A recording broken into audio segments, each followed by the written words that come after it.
Please stand to honor the Holy Gospel. Alleluia. Your words, O Lord, give joy to my heart. Your teaching is light to my eyes. Alleluia.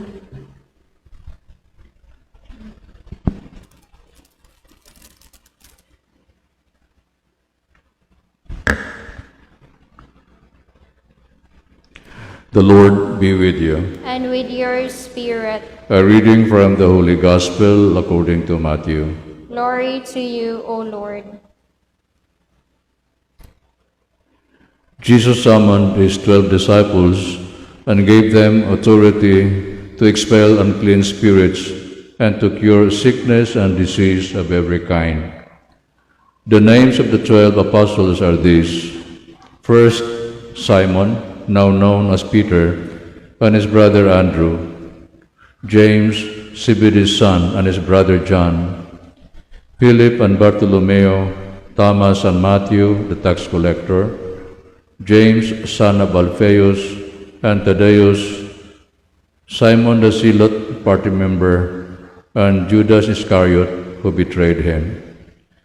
Jesus sent these men on mission as the 12, after giving them the following instructions.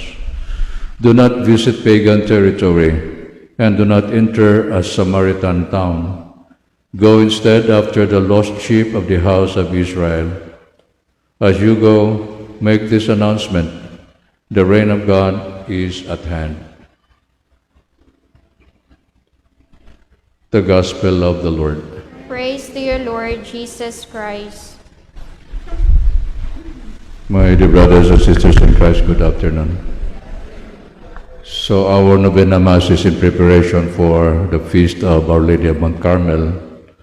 Have a specific theme for each day. So as we continue with our Novena Masses, we'll digress from the readings of the gospel readings, from the readings of the day. So let's just focus on the themes that are being presented to us. So for today, our theme is Mary, welcoming model. Gabi naglibog ko unsa gud ning welcoming model. So unsa may buot ipasabutan. Actually, the meaning is Mary is presented to us as a model, as a person we can always imitate in terms of a welcoming heart, in terms of a welcoming spirit. So when we look at Mary as a welcoming model, a lot of images can actually come to our minds. For me, the first thing that would come to mind is the Annunciation. Here we see Mary opening herself, welcoming the angel Gabriel, and opening herself to the will of God, welcoming God's will for her, and welcoming the good news of that encounter, and ended up by expressing her faith in God. Let it be done to me as you say. Also at the visitation, while Mary was actually the visitor of Elizabeth, she also manifested a very welcoming spirit. She welcomed the hospitality of Elizabeth. She welcomed her words spoken to her, and that led Mary to burst out into a very beautiful song, the Magnificat, glorifying or magnifying the greatness of the Lord and rejoicing in God, whom she acknowledged as her Savior. So also, in so many instances, we experience Mary with this kind of attitude, very welcoming. She welcomed the pains and joys of motherhood.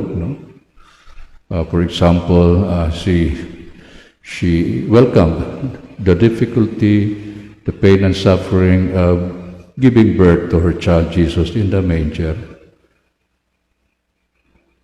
of escaping into Egypt just to save the child, looking for him when he was 12 years old because he was missing for, for how many days? 2 days, 3 days?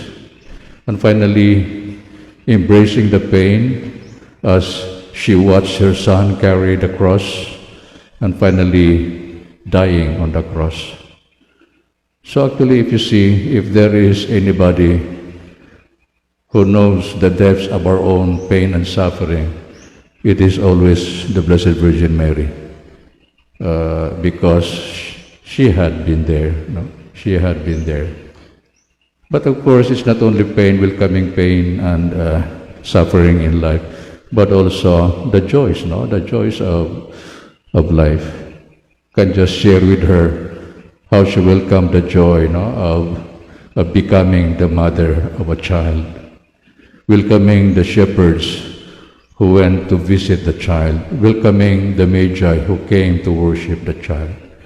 So in a nutshell, we can see Mary, whose life is very open, completely open to everything that happens in her life, to everything about living out the will of God in her life.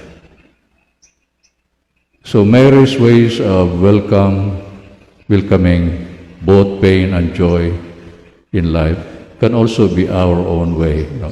In fact, that's why she's presented to us as our model.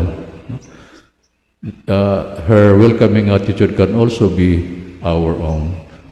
And at the same time, as she welcomes others into her life, we too may be inspired to welcome and to allow others to come into our own lives. Friend or not, people we like or not, or what is at the bottom line, it is we welcome anyone not because of his importance, but because everyone that we welcome into our lives is a child of God.